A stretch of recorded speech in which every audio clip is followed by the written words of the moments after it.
Hello दोस्तों, क्या आप जानते हैं कि कुछ ऐसे खाद्य पदार्थ हैं जो आपकी ब्लीडिंग की चांसेस को बढ़ा सकते हैं। कुछ ऐसे खाद्य पदार्थ हैं जिनको ज़्यादा मात्रा में लेने से आपको ब्लीडिंग का चांस ज़्यादा हो सकता है। ये आपकी ब्लीडिंग टेंडेंसी को बढ़ाते हैं, क्लॉटिंग के चांसेस को कम करते हैं और ओवरऑल आपके ब्लड के अलग अलग जो क्लॉट बनाने वाले फैक्टर्स हैं उनको अफेक्ट कर सकते हैं। आज हम डिस्कस करेंगे कौन कौन से सबसे बुरे खाद्य पदार्थ हैं उन लोगों के लिए जिनको ब्लीडिंग का चांसेस है। ये ब्लीडिंग कहीं से भी हो सकती है, चाहे खांसी में, उल्टी में, मोशन में, या कोई व्यक्ति अगर ऑलरेडी ब्लड थिनर्स पे हो तो उनको कौन कौन से खाद्य पदार्थ नहीं खाने चाहिए, इस पर हम बात करेंगे जो कि उनकी ब्लीडिंग के रिस्क को बढ़ा सकते हैं। टॉपिक पर जाने से पहले जो लोग हमारे चैनल पर नए हैं उन्हें रिक्वेस्ट करूँगा कि चैनल को सब्सक्राइब करें, वीडियोस को लाइक करें, शेयर करें, फॉलो करें, कमेंट करें, पूरा देखें। टॉपिक में हमारी ओपिनियन, हमारे क्लिनिक के एक्सपीरियंस के पॉइंट्स, कुछ साइंटिफिक फैक्ट्स और स्टडीज़ और इंपॉर्टेंट एग्जाम्पल्स देकर मैं आपको टॉपिक समझाने का प्रयास करूँगा। तो टॉपिक में एंड तक हमारे साथ बने रहिए। चलिए शुरू करते हैं इंपॉर्टेंट वीडियो। क्या आप ग्रीन टी को हमेशा हेल्दी समझ के पीते हैं? क्या आपको पता है कि इसको बहुत ज़्यादा मात्रा में लेने से आपकी ब्लीडिंग की टेंडेंसी को बढ़ा सकता है? क्या छोटी मोटी चीज़ें जैसे अदरक, लहसुन, हल्दी जो किचन में आप रेगुलरली यूज़ करते हैं वो आपकी ब्लीडिंग को रिस्क को बढ़ा सकता है या आपको जानते हैं? कमेंट सेक्शन में लिखकर हमें ज़रूर बताएं। आते हैं हमारे मेन टॉपिक पर। ज़्यादा मात्रा में लहसुन, अदरक, हल्दी और गिंगगो बाइलोबा, ये सारी जो हर्बल सप्लीमेंट्स में लिए जाते हैं, ये नेचुरली आपके ब्लड को बहुत ज़्यादा थिन कर सकते हैं। इससे ब्लीडिंग के चांसेस बढ़ सकते हैं। अगर आप ऑलरेडी ब्लड थिनर्स पर हो या किसी भी कारण से आपको कहीं से भी ब्लीडिंग अगर हो रही हो तो ये सारे खाद्य पदार्थों को आपको अवॉइड रखना चाहिए। 2005 में एक आर्टिकल पब्लिश हुआ था, इसमें बताया गया था कि लहसुन का एक्सट्रैक्ट ज़्यादा मात्रा में लेने से प्लेटलेट की एग्रीगेशन की टेंडेंसी को बढ़ा सकता है, इनको ब्लीडिंग हो सकती है। रिसेंटली 40-year-old पेशेंट हमारे पास आई थी जिनको बार बार ब्लड थिनर्स पर हम दे रहे थे मेडिसिन, लेकिन बार बार ब्लीडिंग हो रही थी। हमने जब उनकी डाइटरी हिस्ट्री पूछी तो पता चला कि वो खाने में मसाले ज़्यादा ले रही थी, ग्रीन टी ज़्यादा ले रही थी। वो चीज़ों को हमने कम किया तो बगैर दवा को रिडक्शन किए उनकी ब्लीडिंग की टेंडेंसी कम हो गई।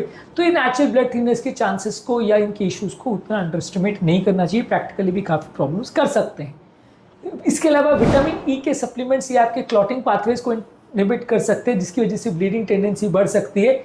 इस बात को 1983 में जर्नल ऑफ पीडियाट्रिक्स में एक आर्टिकल पब्लिश हुआ था, उसमें बताया गया था कि high dose vitamin supplementation chronic liver disease वाले पेशेंट में कोएगुलेशन को इनहिबिट कर सकता है, ब्लीडिंग की टेंडेंसी बढ़ा सकती है।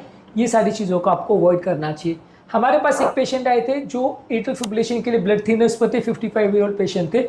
उनको बार बार इस तरह की ब्रूजिंग टेंडेंसीज हो रही थी। उनको किसी रिलेटिव ने सजेस्ट किया था कि विटामिन ई के कैप्सूल लीजिए, जिसकी वजह से हमने पाया कि उनकी ब्लीडिंग टेंडेंसी बढ़ गई थी। उसको बंद करने से हमारी और उनकी दोनों की प्रॉब्लम सॉल्व हो गई।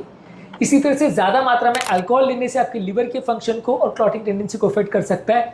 ये आपकी नलियों को ज़्यादा फ्रेजाइल कर सकता है, जिसकी वजह से आपको बिना कारण से भी या छोटे मोटे ट्रॉमा की वजह से भी ज़्यादा ब्लीडिंग हो सकती है। तो अगर किसी व्यक्ति को अगर ब्लीडिंग की कोई प्रॉब्लम है तो ज़्यादा मात्रा में अल्कोहल नहीं लेना चाहिए। इसके अलावा बहुत ज़्यादा मात्रा में अगर हरी साग सब्जी आप बहुत ज़्यादा लोगे, जैसे पालक, मेथी, केले, तो ये ब्लड थिनर्स के साथ रिएक्ट कर सकते हैं। बहुत ज़्यादा मात्रा में विटामिन के लेना भी थोड़ा सोच समझ के लेना चाहिए। ये आपके ब्लड की थिनिंग और क्लॉटिंग टेंडेंसी को अफेक्ट कर सकता है।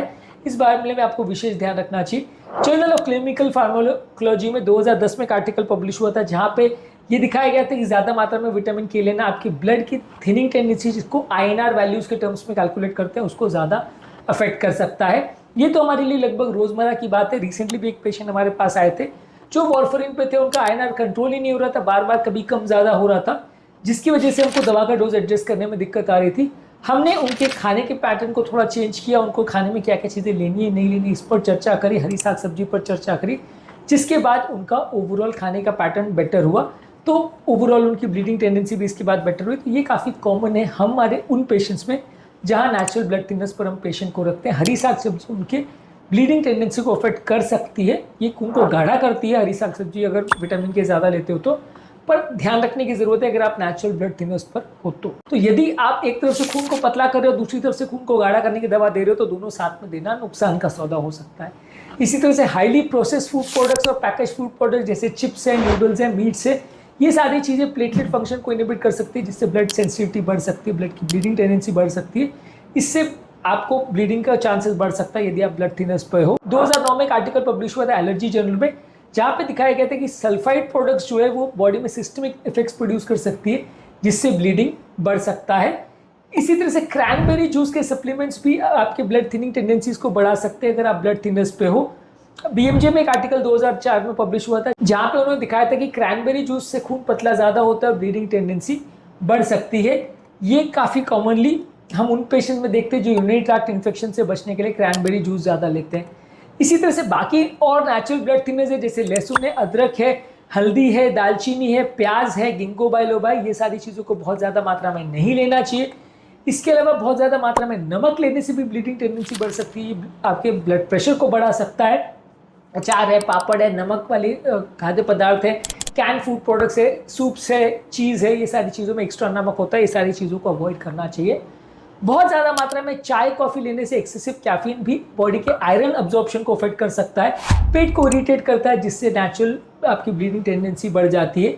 इसके अलावा बहुत ज़्यादा आयुर्वेदिक मेडिसिन जिसकी ब्लड थिनिंग प्रॉपर्टीज़ होती है वो आप लेते हैं, जैसे जिनसिंग, डोंक्वाई, फीवरफ्यू और high dose omega 3 fatty acids, ये भी आपकी ब्लीडिंग टेंडेंसी को बढ़ा सकते हैं। इसके अलावा कुछ ऐसे खाद्य पदार्थ हैं जो आयरन की अब्जॉर्प्शन को और न्यूट्रिएंट अब्जॉर्प्शन को इनहिबिट करते हैं, जैसे कोला, कार्बोनेटेड ड्रिंक्स और डेयरी प्रोडक्ट्स है, और चाय कॉफ़ी में मौजूद टैनिन्स है, इनको भी आपको अवॉइड करना चाहिए, तो बॉडी में आयरन की अब्जॉर्प्शन को इफेक्ट कर सकते हैं। क्या आप ब्लड थिनर्स ले रहे हैं और क्या आपको आपके डॉक्टर ने डाइट के बारे में प्रॉपर वार्निंग दी है?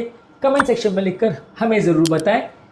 तो बेसिकली आपको समझने की जरूरत है कि नेचुरल ब्लड थिनर्स आपको अवॉइड करना है, अल्कोहल आपको अवॉइड करना है, जंक फूड प्रोडक्ट्स अवॉइड करना है, बहुत ज़्यादा चाय कॉफ़ी नहीं लेना है, खासकर आयरन सप्लीमेंट्स लेने के आसपास, और हर्बल रेमेडीज़ नहीं लेना है। इसके अलावा हाई डोज विटामिन के वाले फूड प्रोडक्ट जैसे पालक, केल, ब्रोकोली, ये सारी चीज़ें नहीं लेना है।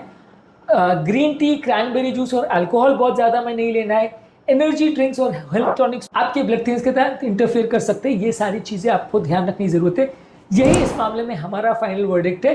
ब्लड थिनर्स जब भी आप ले रहे हैं तो कोई भी एक्स्ट्रा फूड प्रोडक्ट, खासकर अगर ज़्यादा मात्रा में ले रहे हैं तो डॉक्टर के साथ ज़रूर डिस्कस करें। इस लिस्ट में आपको सबसे ज़्यादा सरप्राइजिंग फूड प्रोडक्ट कौन सा लगा, और क्या आप चाहते हैं कि इस मामले में जिन लोग ब्लड थिनर्स पे उनको हम एक डाइट चार्ट बना के दें, तो कमेंट सेक्शन में येस लिखकर हमें ज़रूर बताएं।